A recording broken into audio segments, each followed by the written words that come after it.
Everybody, welcome to this evening's Scholars Choices monthly educational webinar. My name is Andrew Schiestel, and I'll be your host this evening. Tonight we have the honor of bringing on the call guest expert Elaine Comeau, who is going to be leading the webinar for everybody, titled The New Teacher, 10 Tips for Survival and Success. All right, so before we begin, I want to just talk a little bit about who Elaine is to give you some background on her. Elaine is a mother of 3 young children. She's a wife, and she's a teacher with 17 years of classroom experience, and she's also the CEO and founder of Easy Daysies. Easy Daysies is a teacher and classroom organization product that helps students and children with better planning and time management. And I do want Elaine in a little bit to talk more about her product and some of the benefits. But what's most exciting about some of the recent success of this product is that it's been everywhere recently. Most notably seen, I know, on Dragon's Den back in 2011. I personally got the opportunity to see that show when Elaine was on, and I remember all 5 dragons fighting over having a piece of Elaine's company, and I think there was two dragons who ended up investing in the company, wasn't there, Elaine? Yes, there were. Mr. Which two? Mr. Wonderful, Kevin O'Leary, and Mr. Boston Pizza, Jim Treliving. Cool. Most recently, her product, Easy Daysies, appeared in Parent Magazine, and it was listed as the #1 must-have for back-to-school items.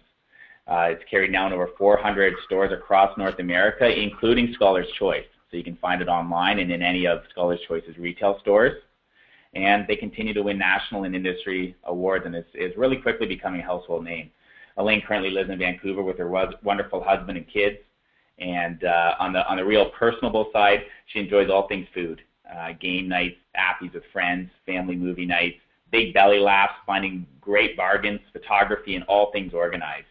I know that out of a lot of the teachers that I've met over the years, Elaine is one of the most humble and modest teachers that I've ever met, and people in general. And I know, she comes to this call with a wealth of experience. As I mentioned, she's been a teacher for over 17 years. And I know she's really committed that new teachers really start their career powerfully and effectively and with confidence. And that's really the purpose of this call this evening. So without further ado, I want to welcome Elaine on the call. Thanks for being here, Elaine. Thank you so much, Andrew. Thank you so much for your kind words. You are really very kind. I am so honored to be here today. Thank you so very kindly to all of you for joining us here in this webinar. May I please take a quick survey on how long each of you have been teaching. You can quickly type in your answer, whether it's your first week or your 20th year. I'd just love to know. But congratulations to each of you for choosing an amazing career that involves lifelong learning and the opportunity to impact lives forever. And I'm sure that your life will be touched as well. But I have to say that being a student teacher is like planning a wedding. And if you could get through that and still want to be a teacher, it says a lot already. I remember a colleague of mine who was not able to finish one of his practicums because he picked up pneumonia and chickenpox at the same time during his practicum. And you quickly learn the joys of sharing with kids. But being a student teacher for me made a huge impact on my own philosophy of teaching.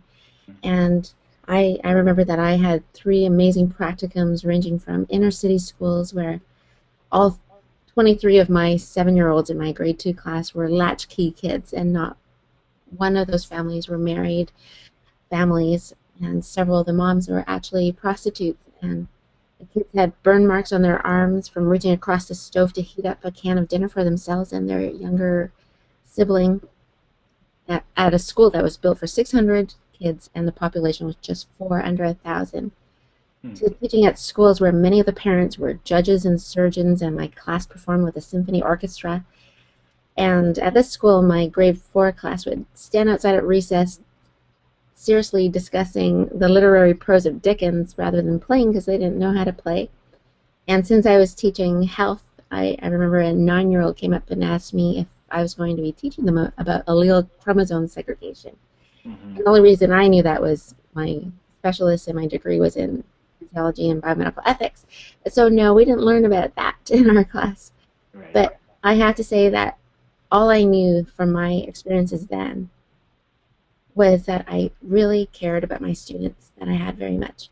And in all of my years of teaching, I think it's based on that caring that I've never ever had a bad class. And you see, I have found that teaching begins with a love and genuine concern for your students.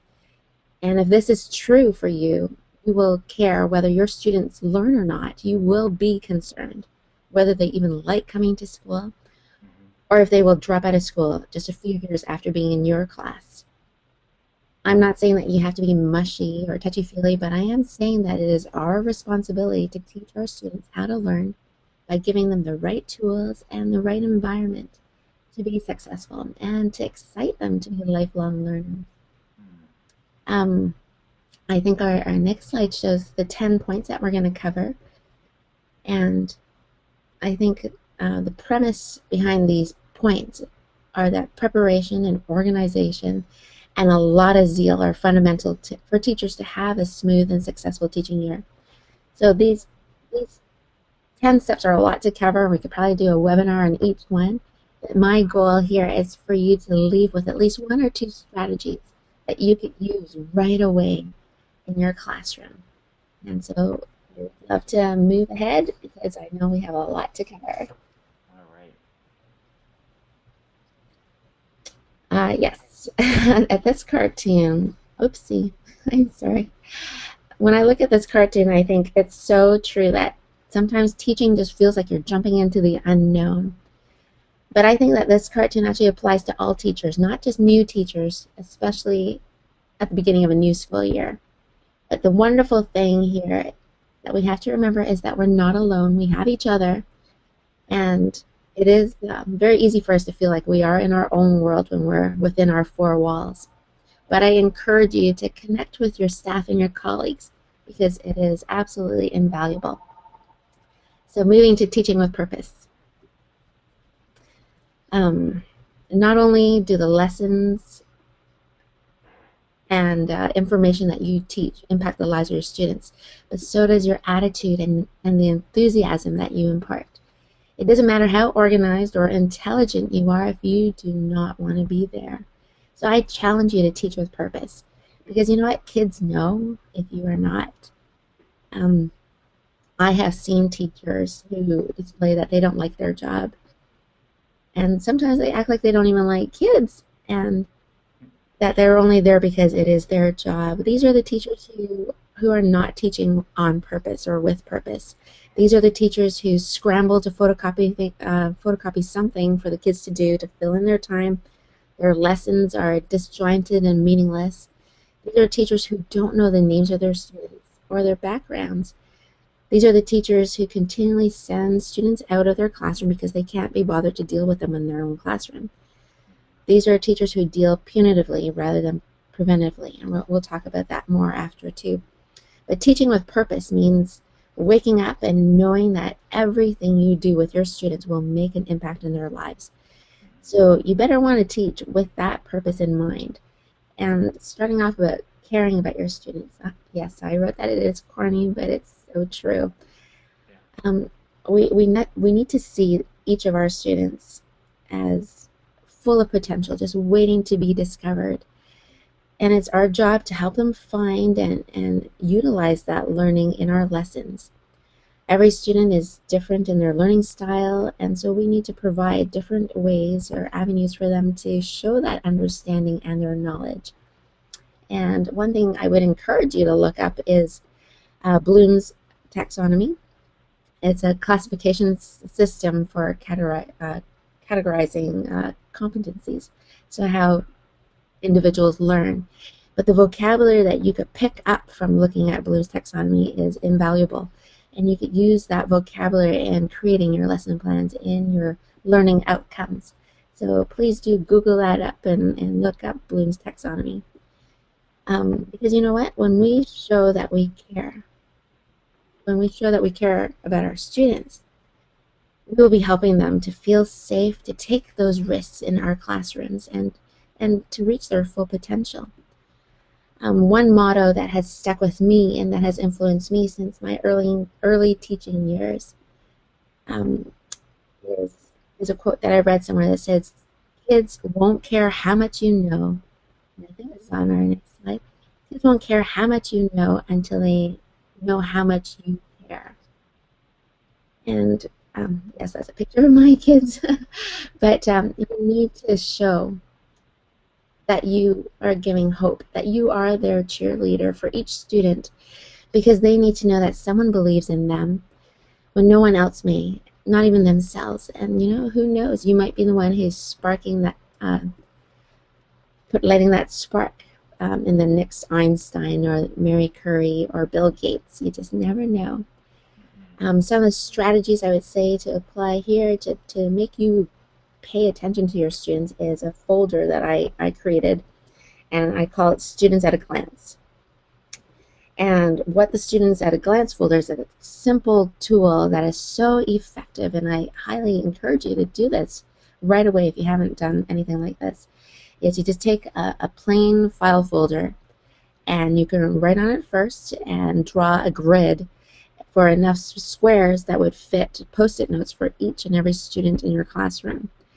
And then you can laminate it, and what you would do is use that folder every day. Keep it on your desk somewhere, and when you have a moment, look around your classroom, and if you notice a student who is on task, doing what they're supposed to, take a note of that, right? Billy started work without being prompted today, or you notice a student who has been struggling, but they weren't struggling today. I jot it down under their name and put it in a square.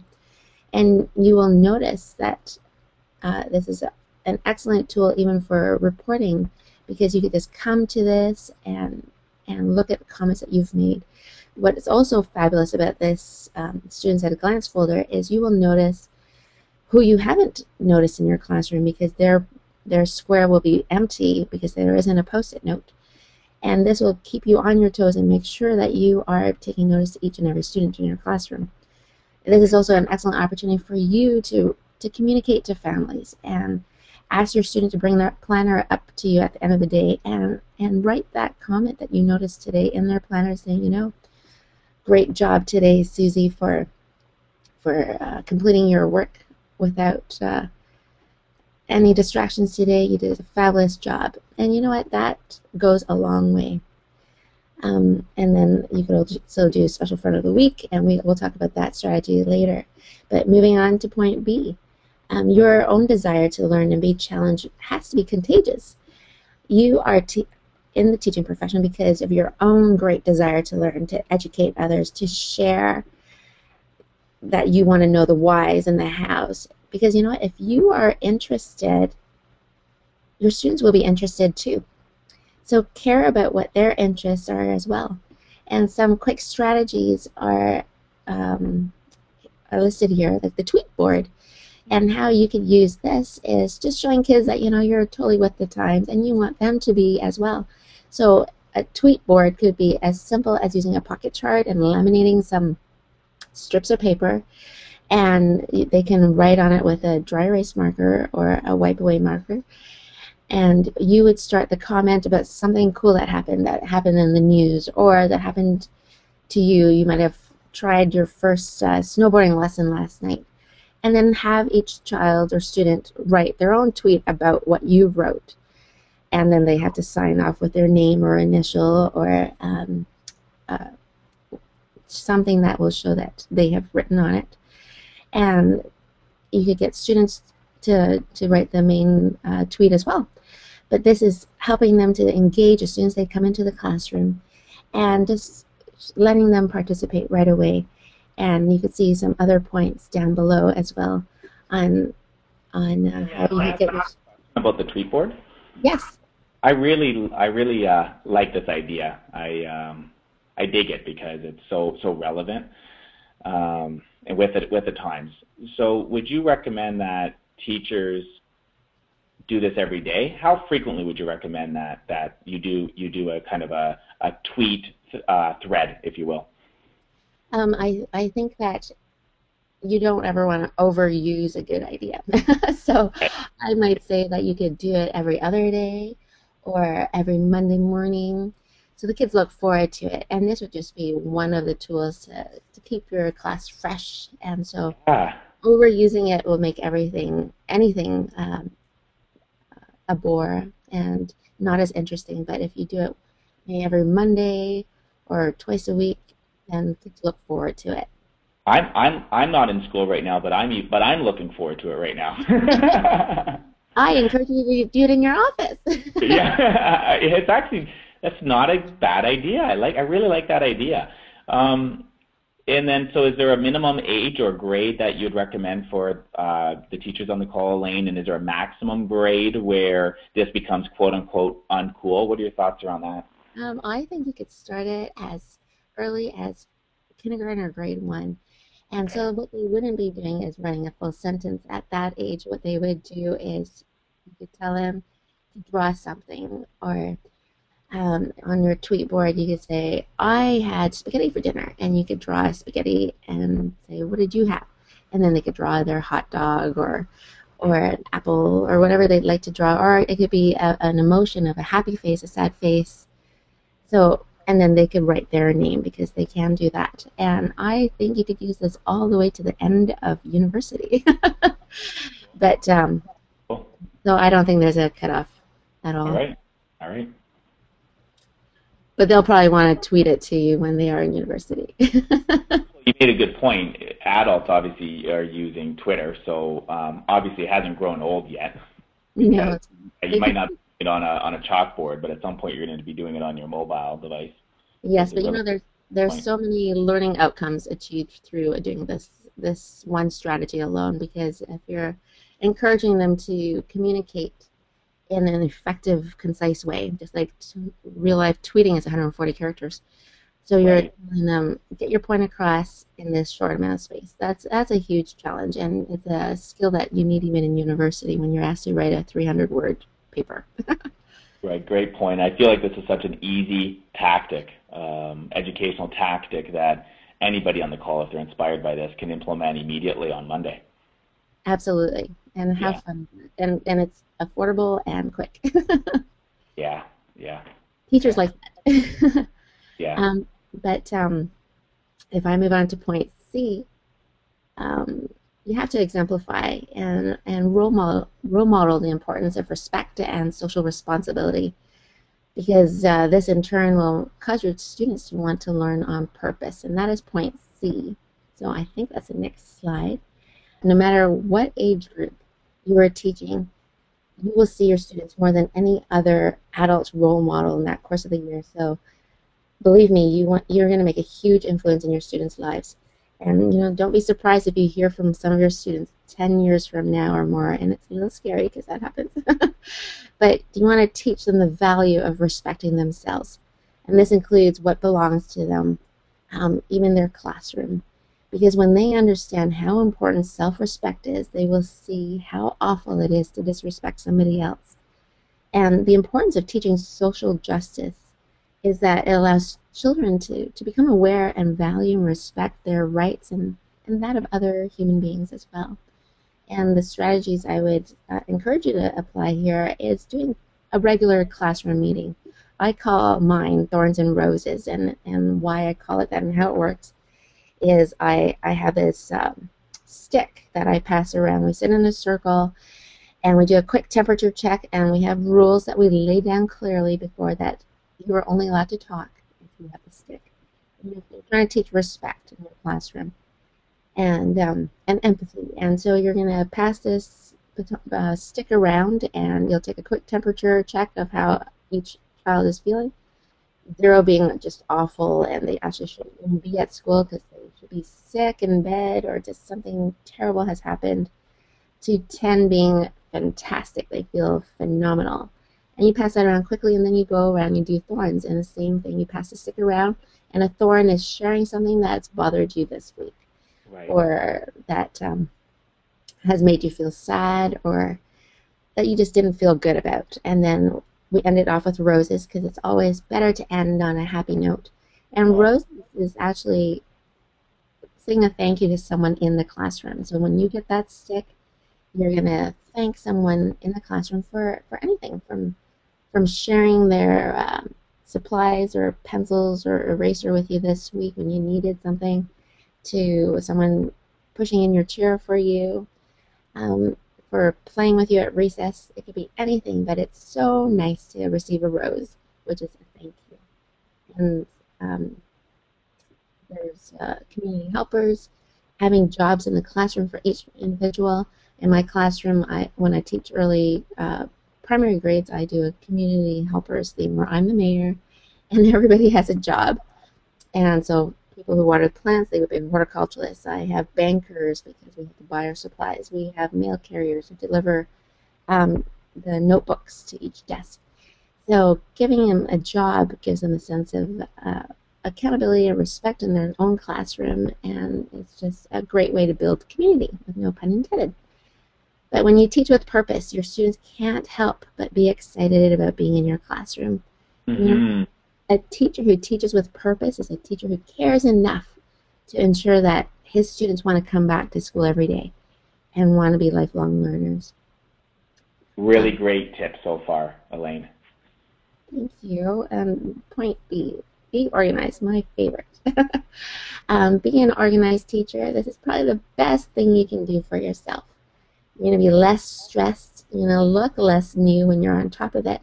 Yeah. But you have to know that everything has a place and that there is a place for everything, because your classroom management is very, very much dependent on your ability to know where everything is and for you to be able to get right to it when you need it. So here's some quick steps. For point A, once you know your schedule for your class, like when your library, gym, computer time is, or or whatever your weekly schedule is, make a very complete template for yourself for each day of the week. Um, I personally prefer a week at a glance, so I create mine so that I could actually open my day book and I could see Monday to Friday. And then you just fill it in with specific information for that day. It's a huge time saver when you've already pre-created a template for yourself as detailed as possible. Having a bulletin board right behind your desk is very a good strategy, because then you can have easy access to notices and class lists that are right behind you. And make sure your desk is clear so that you can have students bring up work to conference with you or for marking. Um, One of my favorite strategies to have for an effective teaching year is to have a small hanging file system on your desk for the quick go-tos, so that the paper that you need all the time is right there, and it provides a place for you to put papers as they come as well. So you could have tabs on that, like staff weekly uh, newsletters, your class lists, weekly spelling drill sheets, parent student notices that are coming in, so that it's always right there at your fingertips. It's organized. You can reach it right away. You put things away right away. But you want to be in control of that, so that it's not just filled with stuff you don't need. Point B, I love this strategy here. Have bins for work title to hand in, to be finished, and hand out. And this sounds very simple, but believe me, if you haven't done this already, when you start doing this and have your 3 bins out labeled with those 3 labels, it just causes an efficiency in your classroom that you'd be so proud of yourself and pat yourself on the back for. Because the students will know where things go, and you will know where work is. They will know where their work is, and it's very time efficient. Prepare for today, yesterday. This is so true. When you do this, um, it kind of helps you in that it takes the stress away from preparing lessons right before, and then you can focus your energy on the important part, which is actually teaching. So a strategy to do this is actually in point D, prepare for the week with an effective system. And this is probably my most favorite strategy that I use, and how this works is, um, have like a 5-tiered file folder folder, and then you laminate a folder for each day of the week. And you can have a basket for each day of the week, whatever space you have, but I usually just have a 5-tiered file folder holder. That's a mouthful. And what I do is I laminate it, and so as I know what's coming up, if my spelling test is always on a Thursday, I'm always going to have a class set of spelling test sheets photocopied in the Thursday file. If I know that tomorrow I am going to be reading a story about hatcheries because we're studying a unit about fishing, I would have gone to the library and have that book, and I will put it in that Tuesday file folder with my lesson plan or any worksheets I needed. So when you come across things that you know that you are going to need for that week, you slip it into that folder, and it makes your life so complete, and you just feel like you're absolutely prepared and on top of it. And how easy is it for you to just take that folder for the next day and you leave it on your desk? Because if you are away for any reason the next day, you are just going to be the most organized teacher because you have everything in that folder that you need for that day. And so a TOC or a substitute can walk in, and she'll probably think you're the most organized teacher in the world too. But it's just one of my favorite strategies. What I like about that, Elaine, is what I really hear the commitment there is having teachers and everybody listening not preparing last minute. No, you don't do that. Yeah, and obviously there's a sense of comfort and confidence that happens when a few days in advance you know what's going on, a few days out. I was curious, Elaine, do you have any tips for the teachers on the call who it is their first year teaching, or they're going to be going into teaching in the upcoming year, and they know they have to do a lot of lesson plans and they have to build their curriculum? Do you have any tips for the new teacher who has to really take that on for themselves for the first time to just make that a little easier and a more effective experience? Oh, absolutely. I think we're going to cover curriculum and lesson planning in one of our 10 points. So Perfect. may I talk about that there? Absolutely, absolutely. You really planned, Elaine. You planned ahead. But thank you for being right on top of it. I love questions, absolutely. And Yeah, I'm just trying to be thorough. there's never ever a silly question, so thank you for asking. Yeah. E is pretty clear. Avoid clutter. If you don't use it, lose it. And I tell teachers who've been teaching for 5 or 10 years or 15 years, if you Yeah. have it and you have it in your closet for 2 years, please share it with somebody else because you don't need it. And Yeah. it's very easy to keep things, and I understand that as a primary teacher. Um, and F, you know what? Your students love to help out and give them student jobs because it gives them that ownership in their classroom. And you know what? They will respect their classroom a lot more if they feel like it belongs to them. Yeah. And let's move on to mastering classroom management. All right. Let's do it. Knowing your kids. um, I would suggest if you're starting a new class, get that class list right away ahead of time and learn the names of your students as soon as you can when they walk in. Ask last year's teachers about students that you need to be aware of, or if there's any that stand out or need special attention from you. And personalize your classroom with their names so that they feel like right away a sense of belonging in your classroom. When I say lesson anxiety, what I'm saying here is 1 in 4 school-aged children have anxiety, and having a visual daily routine up in the front of their classroom is probably the best classroom management tool that you could actually use, because when students walk in, they know and they can see what the shape of their day is going to be like. And that visual routine actually helps alleviate their anxiety and their stress because they have that predictability in knowing what's going to happen next. And it actually, studies will show that a visual routine helps kids to cooperate better, and it makes that transition between events smoother, and they just cooperate better, which is so great when you have to move 20 to 30 students from your classroom to the library to the gym without a single meltdown or a tantrum. And so that's a great tool to have. Mm-hmm. You eliminate distractions, and what I mean here is the less a student has in their desk, the better. There's less to fidget with. It'll be faster for them to find their pencil without digging through a pile.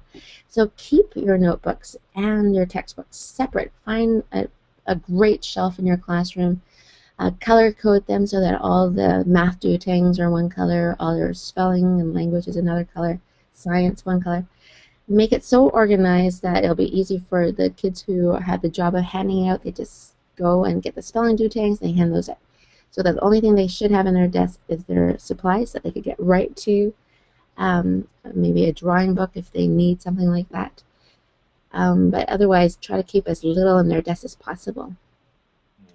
And of course, make sure you label things if you are collecting their supplies.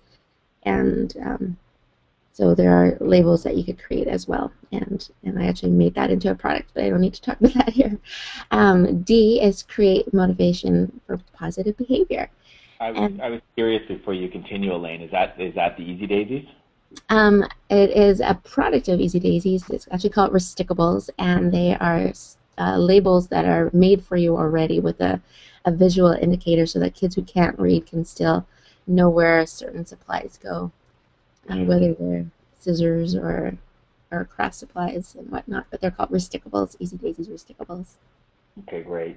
Yeah, if it's something that's useful, it's okay. Like, we don't need to brush over it. So I didn't mind you just speaking into it for a moment there. Thank you. Some of the listeners. Yes, they are at Scholar's Choice as well.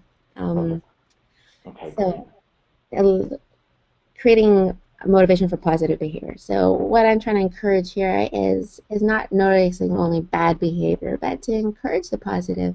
Encourage them when they are doing what they're supposed to do. And some of the strategies here is I call it the positive popcorn party. So the triple P. And what this would be is just a big jar that you would have, and you would tell your class who likes popcorn, and because I do, and let's have a popcorn party. So how we're going to get to this popcorn party is as soon as this jar has 6 or 8 bags or 10 bags of popcorn, unpopped popcorn in that jar, you make a goal. So if you say 6 bags, then we're going to have a party. And how that is achieved is, when you catch your class doing something amazing, you walk in after recess and they are all silent reading, like the schedule, the shape of the day has told them that when they walk in, they should take out a book and read. And if you walk in and you catch your entire class doing that, how fantastic is that? Then you're going to tell them that let's celebrate, let's stick a bag of popcorn in that jar. And it's really easy to achieve that 6, and you want to make sure that you actually do so that they feel like there is an end to that tunnel. But another thing I do is called the Canada Challenge, and I actually have my kids sit in groups. Their desks are arranged in groups, and each one is called a bus group. And so I'd have bus 1, 2, 3, 4, 5. And all the buses would start off in British Columbia, and they'd have to move across Canada. And I notice their behavior and whether they've a certain bus group remembered to tuck in their chairs when they went out for a fire drill or came to the carpet for center time. And I'd acknowledge them and say, you know what, bus 2, you did a fabulous job. Move to the next province. And it's a learning thing too. You want them to be able to come up to you and say, Miss Comeau, we just moved to Manitoba, and so that they're naming provinces as well. And then the first group that reaches Yukon, they win, and their bus group gets a prize. So there's different ways to catch positive behavior and to just acknowledge it. Developing a code for attention, and what I mean here is this is very simple, and I'm sure that many of you have done this already, is just creating something that the teacher says or claps something and the class echoes you. Right. And, it could be very creative. You could say, who's great? And then your whole entire class will say, I am. So it could be anything at all. Yeah. But your own special code. And it's, why not get them a pat on the back when they are paying attention? And so what's the purpose? What would you say the purpose is for developing a code for attention? How does that help teachers day to day? Well, it's definitely an effective tool for reining kids back in, whether it is during class discussion time and they're talking amongst themselves or with a partner. So I always say, don't yell, don't raise your voice, and you can't always be near a light switch to flick it on and off. But if you teach your students and say, I don't like to yell, and I won't be yelling ever in this classroom.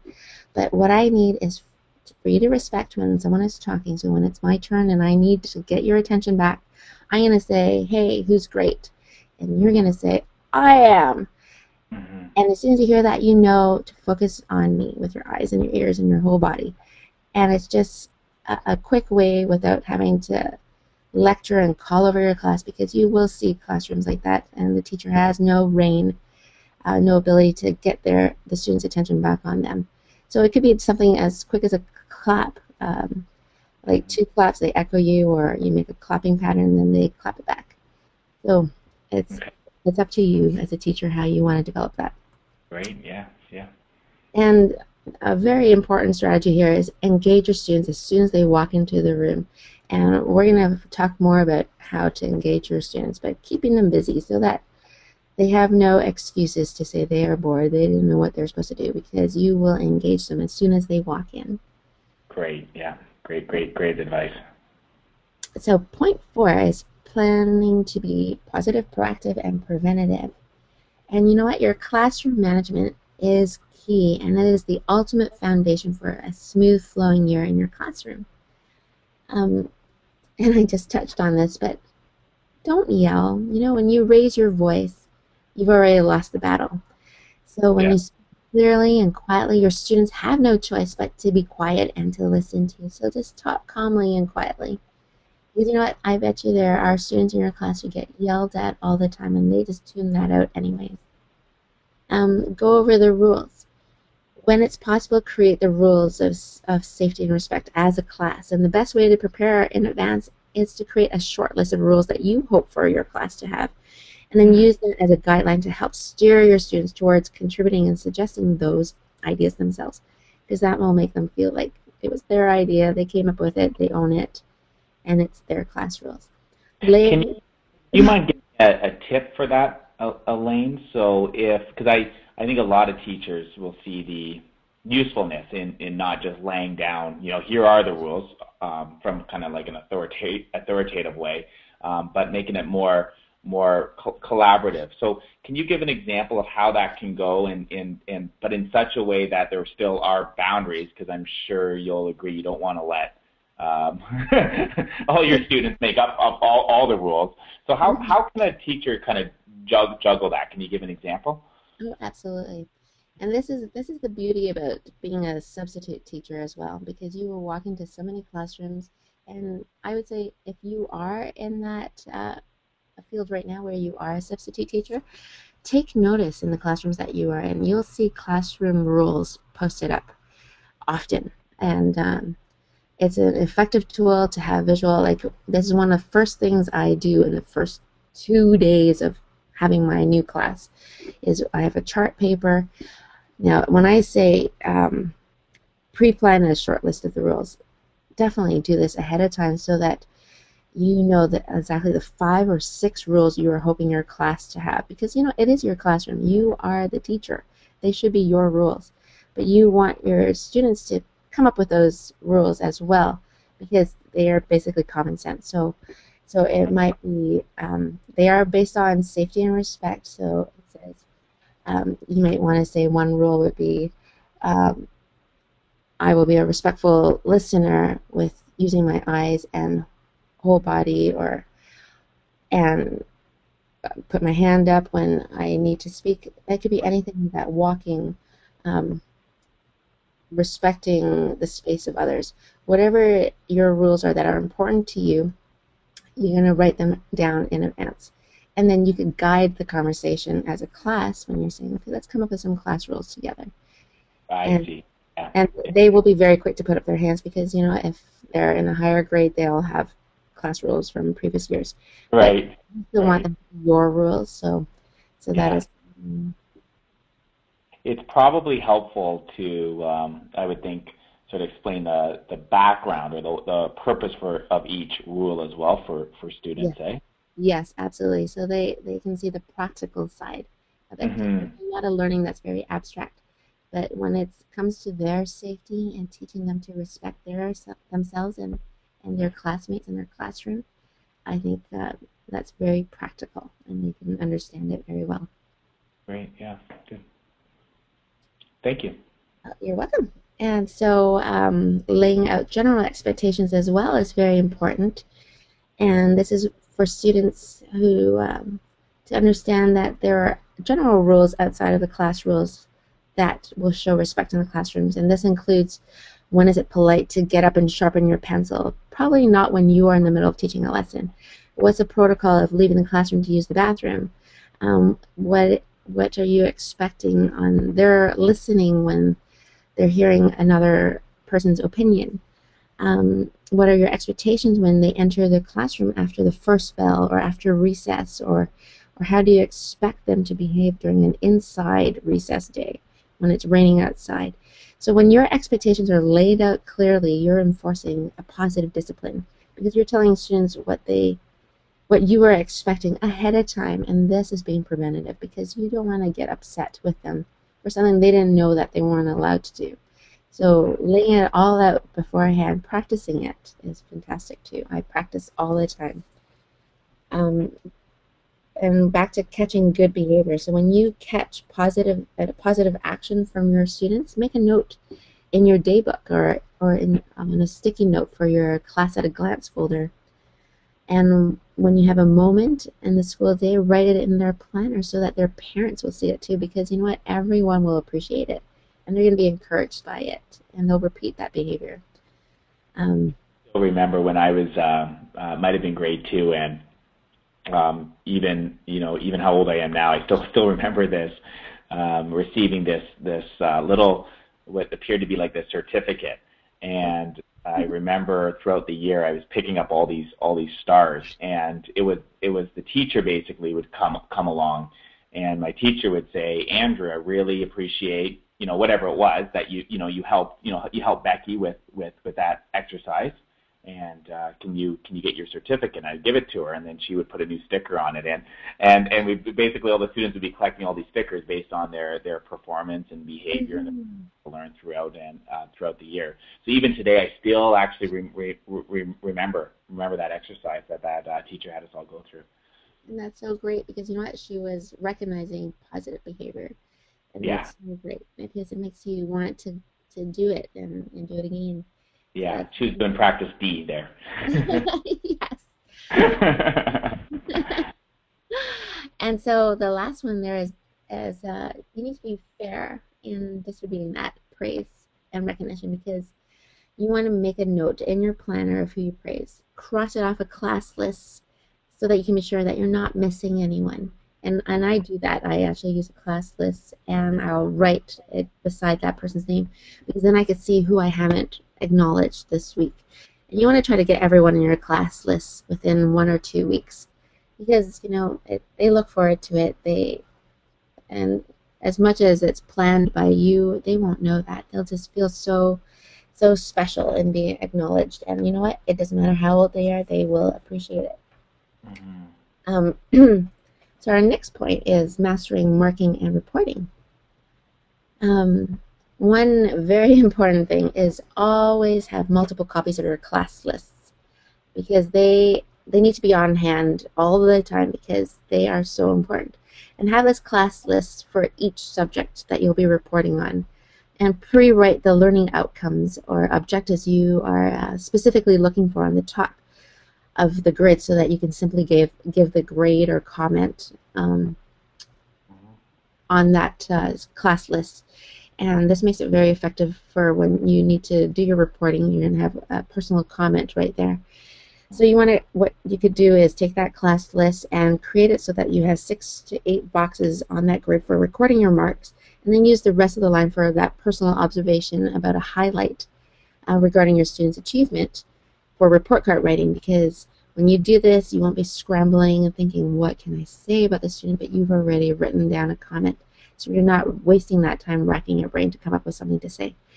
You don't have to mark everything either. If there's a series of assignments, journal entries, art projects, have your students choose their best work that they want you to look at. Or let your students know in advance that you're going to be choosing 2 of their 5 journal entries this week to mark. So you don't have to mark everything. Peer marking is something kids, no matter how old they are, they love to do this. And once the students are familiar with your marking criteria and your expectations, you get them to mark as a class with you, and they look forward to it, but give them accountability. They have to initial or write their name beside whose paper they mark, because they really, really actually enjoy doing this. What is, Conferencing.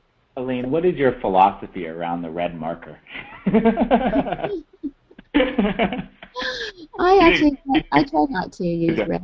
But you know what? When the students are marking, I do let them use red because they love stepping into the teacher's shoes and doing that. I have used purple, I've used green. It doesn't have to be red. Unless I'm drawing a star, a big happy face. But nothing wrong with using red, though. That's okay. Okay, okay. For all the new teachers on the call, if in case some were wondering. Yes, yes. Just keep those little X's really small, though, if you do. Oh. I like to circle instead of putting an X. How weird am I?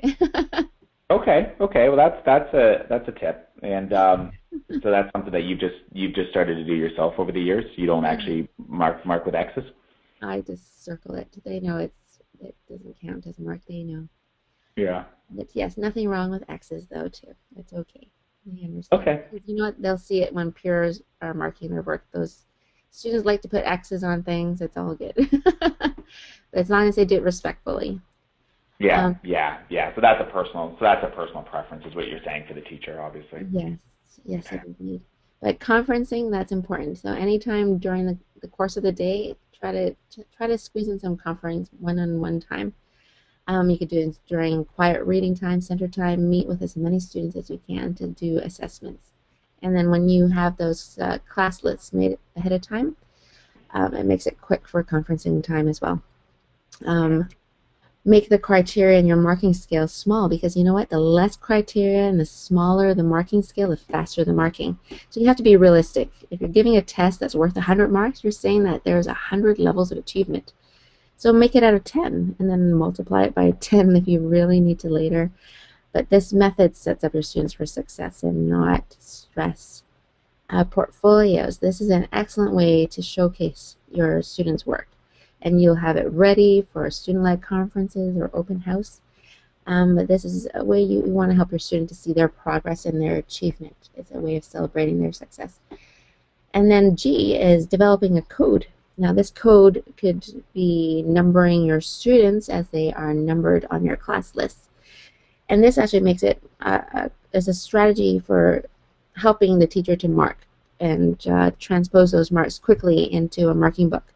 Because if you're telling your students, okay, on this test, beside your name on the top right-hand corner, write your number. They know their number. You're going to pre-tell them their number so they know it all year long, because it's the number that's on their class list that you get as a teacher. And then you're going to have a student who's going to collect the work, and they'll put them in numerical order so that when it's marked, all you're doing is flipping the page, writing down the mark, because they are in the order that the marks go on your class list, which is very efficient.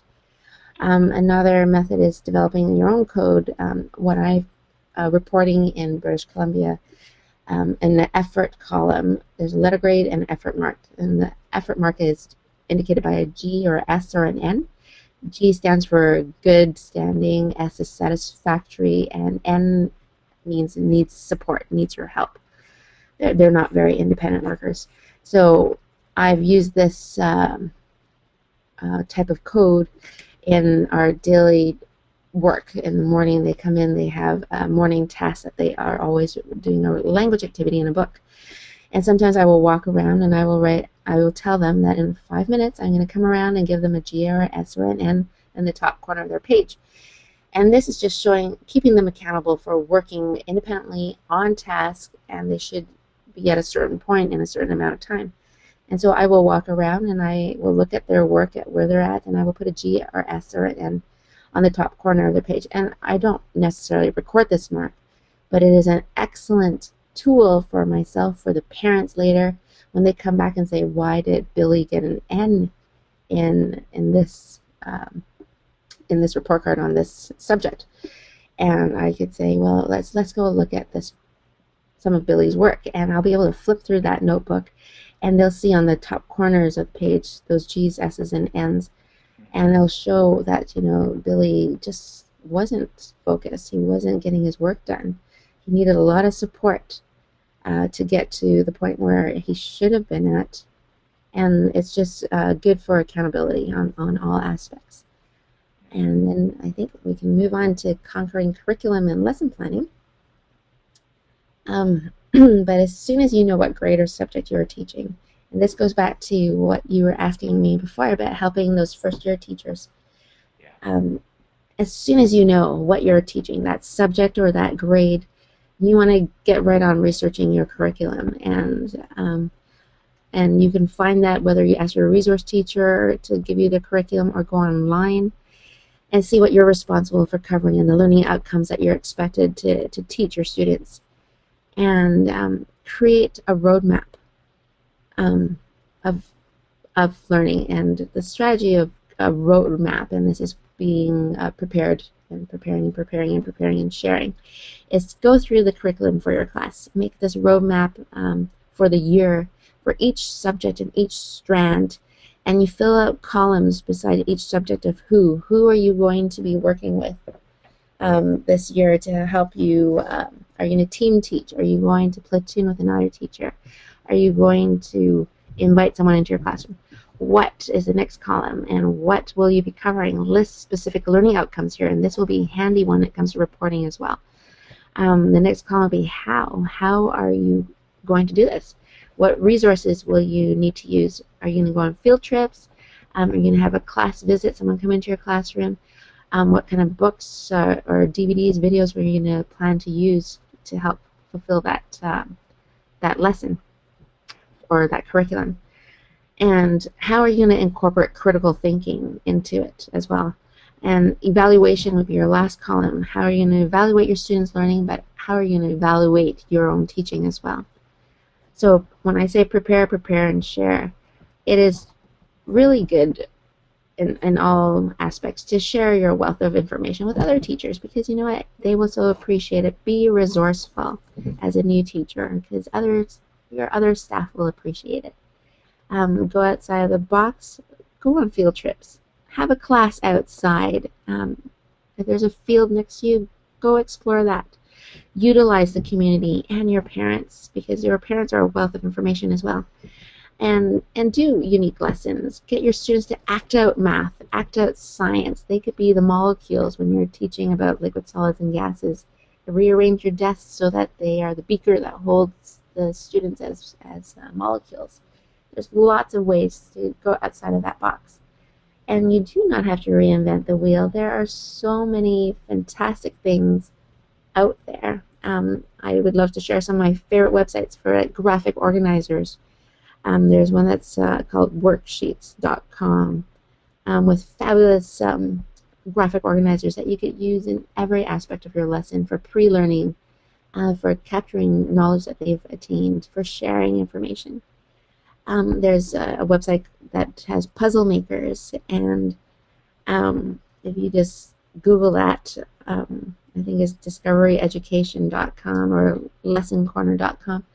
There's lots of, like the puzzle maker, you could enter your own vocabulary and it creates a word search or a crossword puzzle. So there's lots of fun ways to prepare your lessons without having to reinvent the wheel. You want to create a lesson plan, create your own template, and there's lots of great sites on that as well.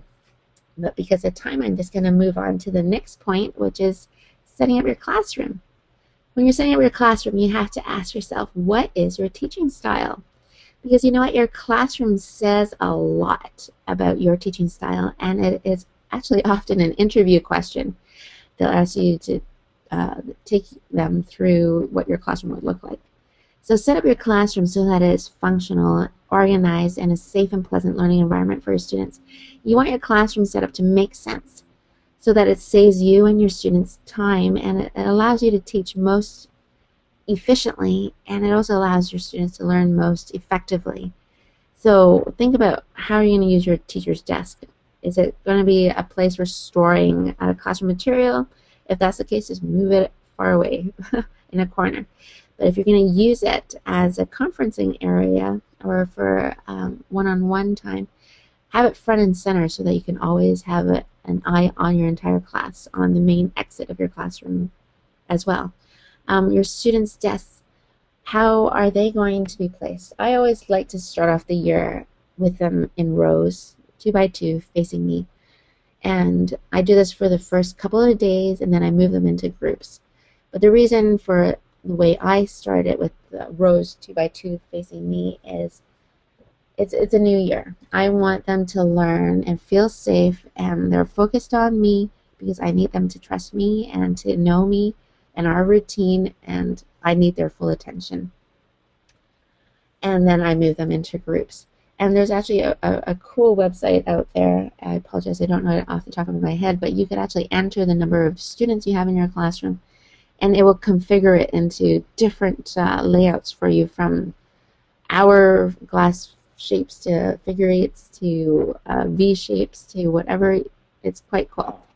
And so you can be creative and move your desk like every 2 weeks or every month, whatever you would like. Kids love sitting next to new people. I think if we move on, oops, sorry. Um, I guess some more points on your classroom is keeping your resources and supplies. We talked about that.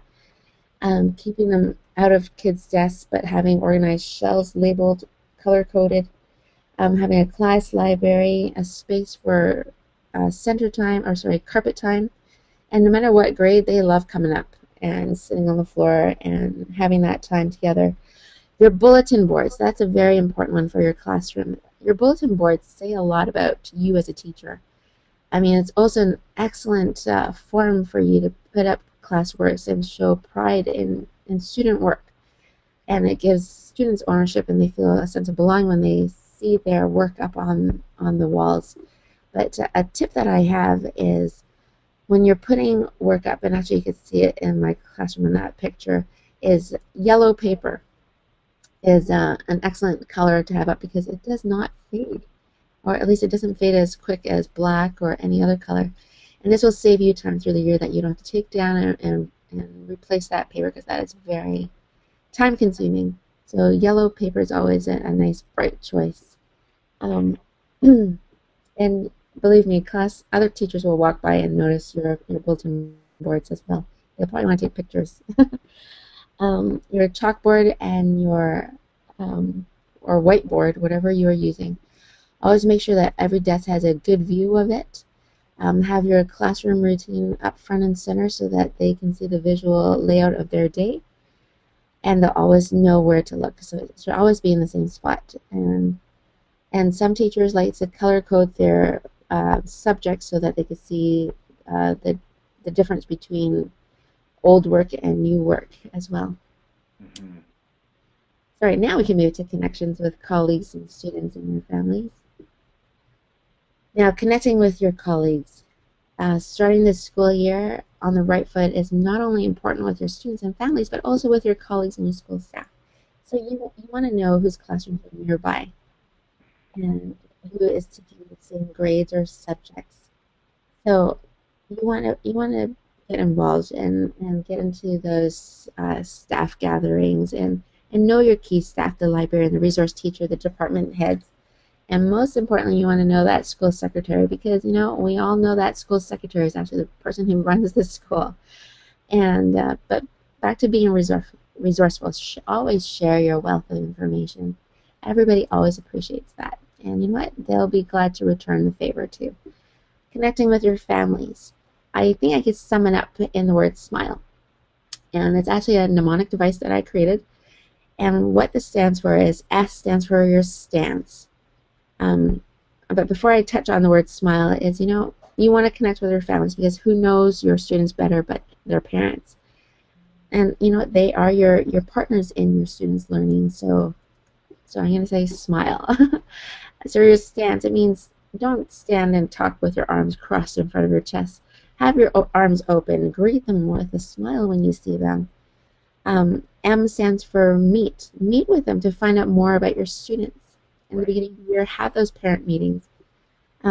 I stands for inform. Inform them. Communicate with the parents in their in your student planners, in weekly or monthly newsletters. Um, they can help at home with accountability when they know that a project or a test is coming up, or they know that you are collecting certain supplies. So inform them. L is for learn. Learn what your parents have to offer. Parents are an invaluable resource, and they should be appreciated and utilized as partners in the success of their child's learning. Because you know what? Kids love seeing their parents come into the classroom. And they just feel a sense of pride when they see that their parent is up there showing and telling. Yeah. Sure. And E stands for extend. Extend an invitation to the parents to come in and share their knowledge and their skills. And you know what? It's a partnership in helping their child learn. Connecting with your students. And this comes back to knowing your kids. Take the time to find out something new about your student every day. It's sad, but depression and anxiety right now is the #1 diagnosed condition in North America. And I remember reading a study about a student who committed suicide, and I believe the student was in grade 5. And on that day that it happened, he wrote earlier that no one, not at home, not even at school, even said his name. He was never spoken to. He was invisible. He felt invisible. And it is so important for kids to hear their name and to be spoken to during the day. So please take the time. And you know, I felt really blessed to have studied this case early in my teaching years. And this actually caused me to do a strategy that I do every day. And it's actually very simple. It takes 5 minutes, but it's actually taking attendance. And what I do is I go down that class list and I tell my students, I say, when I say your name, tell me what your favorite ice cream flavor is, or your favorite type of bag of chips flavor is. And you know, and I say their name, and this gives that child an opportunity to have a spotlight, just even for a moment in your classroom, because you know how hard is it for us to take time to acknowledge each person in our class. And so I do that. I sometimes do it twice a day because, of course, you have to take attendance after lunch as well. But they love it, and it gives them that moment to shine and be spoken to, for goodness sakes. So important. Because, you know, remember, when your students believe that you care about them, they will care about you and respect them, and they will respect you, and they will respect their classroom as well. Yeah, and I want to reiterate one of the things I learned on this call in your first tip on acting with purpose within the classroom, and I believe you called it and correct me if I don't have the right terminology, Elaine, just so everybody has it written down, but I believe it's a student at a glance folder, right? Yes. Yeah, and then on the folder, I think one of the tips that you shared was that if you're always writing down certain things about students as they come up, what you'll also recognize is the students you're not writing anything down, and those might be the students that you're forgetting about. That's right. Yes, and you know, it's that's why the attendance strategy is the taking attendance strategy is an excellent way to make sure that you do acknowledge each child in the classroom, and they are spoken to that day. And it's a silly thing, but it's a quick way to accomplish that goal. I think a really good segue for the 9th tip for new teachers today. That's right. Engaging your students. You know what? If you teach them to learn on purpose, well, that's the goal. We want to teach them to learn on purpose. As soon as they walk in that door, they should be engaged. And some of the strategies I have and getting them engaged right away is having bell work, or some people, I call it the morning challenge. Some will call it a morning message, or your daily tweet can be done here. Younger grades could be putting their name tag into a pocket chart with a question that's asked at the top, like, did you walk or did you get a ride to school? And the kindergartner or grade 1 can put their name under the correct column. But morning challenge could be a message that's on the board that they have to copy into their their workbook, and it could be engaging, correcting grammar in a paragraph, to putting the class spelling list in alphabetical order. But they are coming in, they know what is expected of them, so right away there's no excuse to be standing in the coat room or checking out what they have for lunch, but they know that there's an expectation of working at their desk quietly right away. And when you're teaching on purpose, your kids can't help but want to learn on purpose. So you could take any activities like writing, reading, math, and do it on purpose. And what I mean here is write on purpose. A strategy here would be have pen pals with another class in another school or in another city or country. I love doing it with another school in the district, because then what we do at the end of the year is we have a picnic together. We meet at a park and we get to meet each other face to face. But you're giving them a sense of purpose when they're writing, and they're just not learning grammar for the sake of learning grammar, but they're writing to somebody. Writing a book to a classmate. Each person writes a page, and it'll be a friend of the week, and you write about that person. We make it a book, and that person gets to take it home. And I know that I've had students 8 years later bring that book back to me and say, look, I kept it, because they feel special. That book is all about them. Right, and they write with purpose because they're excited to get that happen for themselves as well. Read on purpose. And there's so many other strategies, but I'm just going to move ahead. Read on purpose. You can do buddy reading with seniors. So if there's a senior's home that's close by, have your class practice a book that they're going to read and then share. Or have a cooking session where your students are invited to have to read their cooking instructions in order to make their food. If they can't read it, they don't make it, and they can't eat it. And of course, it ties in with pen pals. They have to be able to read their letters and respond to their letters. Doing math on purpose. You can have class money, and students have to shop for their supplies. Have them take charge of bake sales and raise money for a charity. It could be anything, but give them a sense of purpose for why they're doing what they're doing. Yeah, sure. And it makes it more fun. And science on purpose, you can have your class do a weather report on the school PA every week.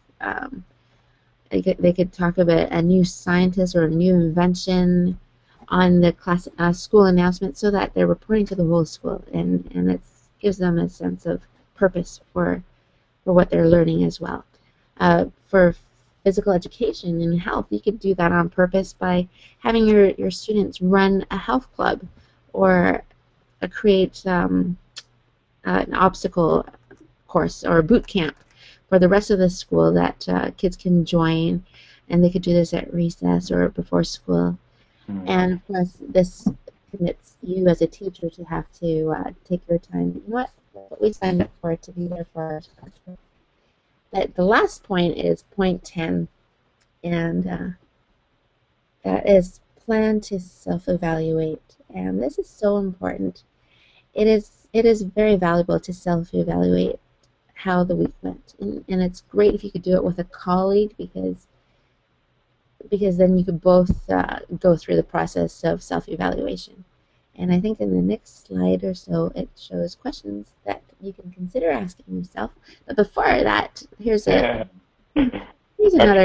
Our trusty cartoon first, Elaine.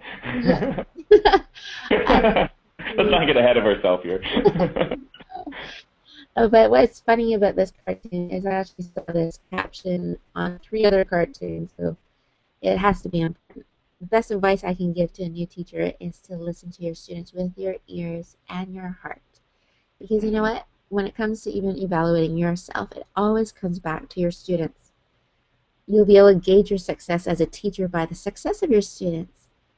But remember that the measure of their success is not just by their marks. It's by their happiness, their desire to want to be in your class, their desire to want to learn and to be lifelong learners. And I think the next slides will just show you questions that you could consider asking yourself. Consider, like, did you role model the behavior that you expected from your students? Was there a certain lesson that did so great, and you'd want to try that again with a different learning outcome, or what made a lesson just completely a flop. But you'll know by gauging your students how well you did that week. And I just want to thank you so much for your time. I hope everybody was able to grab a strategy or two that they could use right away. And here's some more questions. Absolutely. Elaine, this has been an absolutely wonderful call. I know here at Scholar's Choice, this is, up until this point in time, our most registered for and most attended webinar. So I think it really speaks to the relevancy of the material. I know I've been seeing questions, dozens of questions coming in from teachers on the call. So it tells me during the call you're really touching on some stuff that really is triggering thought, and so I really thank you for being on the call to really deliver such a useful talk this evening. Thank you, Elaine. Thank you. It's been an honor for me. Thank you.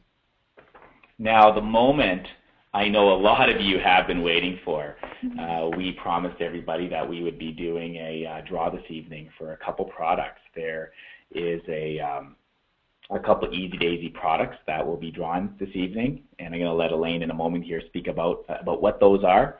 And there's going to be a $100 Scholar's Choice gift card up for grabs as well.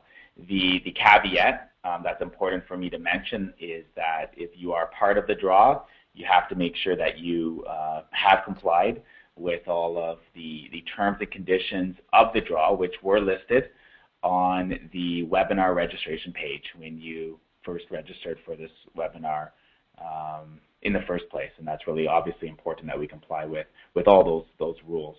So without further ado, what we're going to do here in a moment is we're going to draw 2 Easy Daisies teacher kits. Elaine, can you explain a little bit more about what these teacher kits are and the benefit that they provide teachers in their classroom? Absolutely. I would say that almost every elementary school teacher creates their own visual routine up in the front of their classroom showing the shape of their day. So this is the first time it's actually a product. And it is the most effective classroom management tool to have a visual routine in the front of your classroom, just lessening that student anxiety, to help your students to flow through event transition more smoothly, and to just help your kids feel safe. So I created the teacher kits, and there's actually 2 to choose from. So if you are a winner and you are not a preschool or a kindergarten teacher, you can choose the classroom routine kit for grades 1 to 7 as well. I apologize that these images are older, but the prizes are definitely available. The products are available at Scholar's Choice, so there's a preschool kindergarten kit as well as a grade 1 to 7 kit as well. And basically they are tabs for you to put into a pocket chart, or they are also magnetic for your whiteboard or magnetic chalkboard. And it's for you to display in the front of your classroom. They are a very good size so that they are visible from the front and the back of the classroom. But most importantly, it has a visual indicator so that your students who are not successful readers, whether they are in kindergarten or in grade 7, they will still feel confident in understanding their day. And that is basically what Easy Daisies does, is to help kids have easier days. And love it. Love yes, it. All right, so without further ado, I can hear the tension in the silence right now, so we're going to do the just a moment, everybody. Do you need a drum roll? Go for the drum roll, Elaine. I hear the drum roll, and our first winner of an Easy Daisy teacher kit is Namita Govind. You have won the kit. Congratulations. All right, so we have another kit up for grabs here. Elaine, could I borrow another drum roll? Yes. Oh, we need a little more drum roll. Oh dear. Okay, we have another one. It's a woman, Katie Bookman. You are the winner of the second Easy Daisies teacher kit. Congratulations. Congratulations, Katie. All right, and now on behalf of Scholar's Choice is making available a $100 gift card at Scholar's Choice that you can use for any products that you wish in the classroom. And so I'm going to do a draw now for this $100 gift card. Do you need another drum roll? One more, please, Elaine. We have a name here. It is Ashley Kowalski. Ashley Kowalski, you are the winner of the $100 Scholar's Choice gift card. Congratulations, and congratulations to all of the winners this evening. So, Elaine, once again, on behalf of Scholar's Choice, I really, really just want to thank you for taking the time in your busy schedule. I know that this was a part of it was a real challenge just for you to find time to lead the webinar with all the traveling that you're doing out at trade shows and promoting Easy Daisies. And so really just want to thank you on behalf of Scholar's Choice, and I want to thank you on behalf of all the teachers on the call for you making the time this evening and leading this really phenomenal educational webinar for everybody. Thank you. Thank you so much. It was a true honor, and I'd love to communicate with each of you. And so you're always welcome to come on our Facebook page. So please do look up Easy Daisies, and I'd be honored to communicate with you there. And you can check out our other products as well on our website and at Scholar's Choice. And I'm just truly honored to have had your time tonight. And thank you, Andrew, for being such a great moderator. Thank you. Oh, you're welcome, Elaine. Anytime. And once again, now this is for everybody listening. Thank you for being on the call on behalf of Scholar's Choice.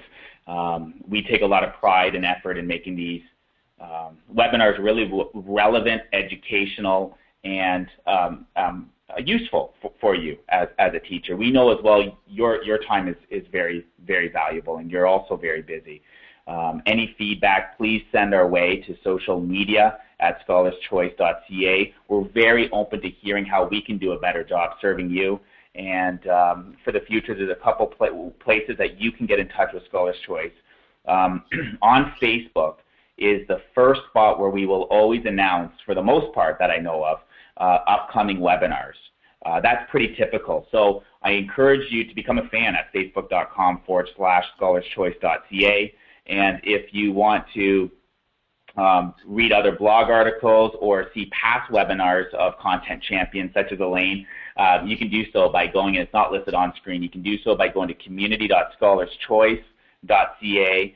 And last but not least, of course, is if you want to shop, you can now do so online at scholarschoice.ca. Just an enormous selection of teacher resource products to make learning fun. So on behalf of Scholar's Choice and Easy Daisies, thanks everybody for coming out this evening. Have a great evening. Bye for now.